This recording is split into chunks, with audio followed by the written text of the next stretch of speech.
Well, listeners, as you know, a couple of weeks ago we spoke to Sophie DeLightful about this great new festival that's coming up called Make It Rain, which is raising money for bushfire aid.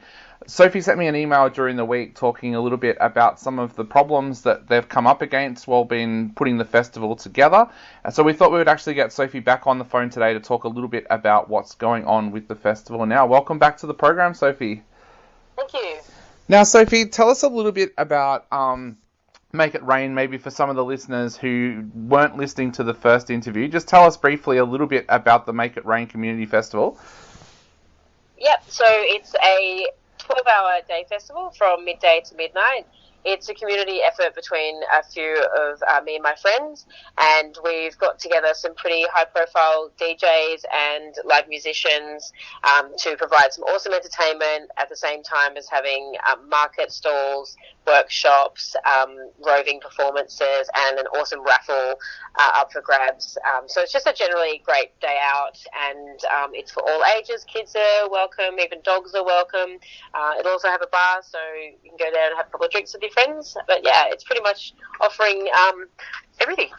Yeah, it's going to be a great day. Now, you emailed me during the week and told me a little bit about some of the problems that you've been facing, including donor fatigue. So I was wondering if you could tell us a little bit about donor fatigue and what kind of issue that's been for you. Yeah, so earlier in the year and at the end of last year, there was obviously a lot of media coverage for what was happening in Australia and all the devastation. There was live footage and interviews with affected families and people caring for animals and rescuing them. And it was very real. It was in people's faces. You couldn't turn on the TV or the radio or look at your social media feeds without seeing so much of what was tearing everyone's country apart. And so people's desire and need to do something, it's what fueled me to do this event. It was really strong, and for people who weren't fighting the fires, they thought, how else can we help? And often it's just through donation, because that's something that you can instantly do, and it can get out to the places it needs to. So it was really great, and there was just millions and millions and millions of dollars that poured out from people and businesses in Australia and overseas that helped to support the relief efforts of everyone after the fires or during the fires.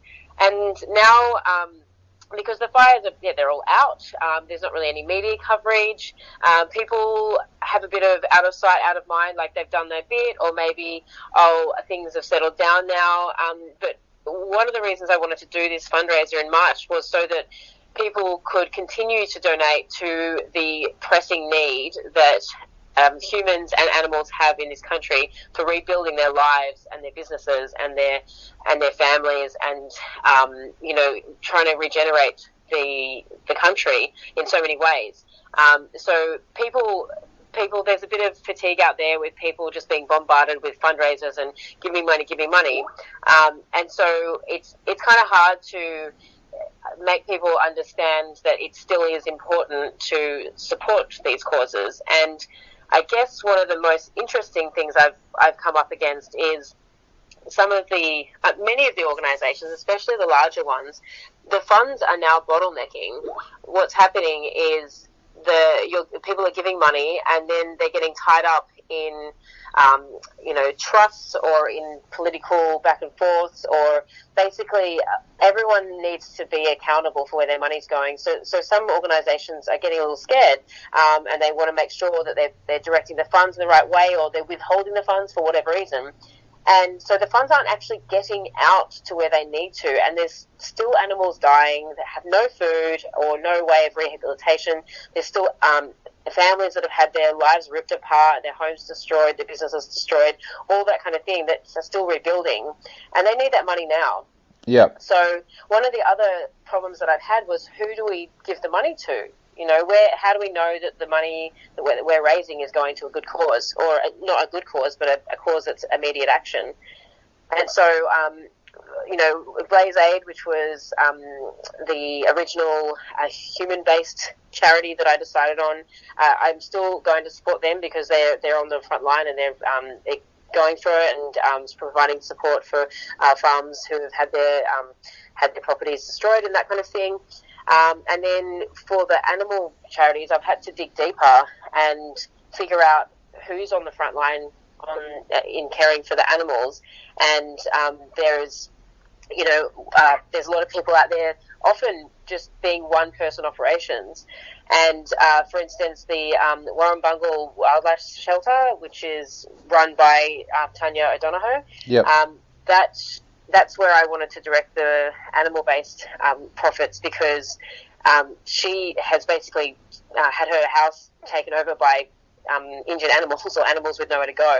She's got over 100 animals. I don't know what the count is these days, but they've got nowhere. She can't release them because they've got no food out there. So she's taking care of all of them in her home, as well as going out to tend to injured or sick animals out in various places. So she's paying petrol costs and food costs for these animals and all those things, and it's just ongoing. And she said it's never been so bad with the fires and the drought and the floods and all the things that are happening to our country right now. So I wanted to give that money, so I knew that it was just going to go straight into the animals' mouths, essentially. Definitely, yeah. And was there a reason why you chose hers in particular? Like, was there something that really stood out about what she's doing that made you decide that's the animal-based charity that we're going to make the donations available to? Yeah, I was looking at her Facebook page and for the shelter, and there was a call out around the time that I was doing the research, explaining in detail what was happening and what she was trying to do and what the struggles that she was facing were. And so I felt that it was quite clear that the need was urgent, immediate, and where the funds were going to be going. And so, and I sympathise with this woman who's so passionate and caring and just needs help right now. And I know that it will make a world of difference, even if it was only a small amount of money, whereas I just don't even know where that would go if I gave it to some of the bigger organisations. Yeah, exactly. Now, Sophie, of course, people can donate through Make It Rain by buying tickets, but is there other ways on the day that they'll be able to donate more money if they wish to as well? Yeah, cool. There are definitely ways that you can donate on the day. You will have some donation buckets that you can give to. Also, the raffle, you can buy tickets to that, and you can get some sweet prizes potentially. And we'll have also a representative of Blaze Aid who can give more information if people are wanting to give more money to that particular organisation.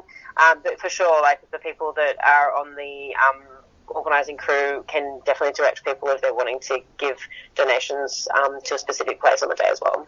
Awesome. And for all our listeners out there, if you do want to head down to Make It Rain, it's on Saturday the 14th of March at the Third Day in North Melbourne, and those tickets are available via Sticky Tickets, and you'll be able to find all the links for those tickets as well on our website.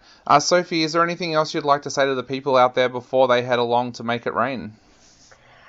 Just share the event, let your friends know. It's a really great day, and we've had a lot of support from different companies and, the venue and all the artists to make it happen. So I really want it to be a fun day. Oh, and also the tickets are $40, but if you're finding it a little difficult to give that much at the moment, we want everyone to be able to come. So if you want a $20 ticket, you can just use the promo code Cheap as Chips, and you can either do that at the door or online as well, because we want to have to be as inclusive as we can be.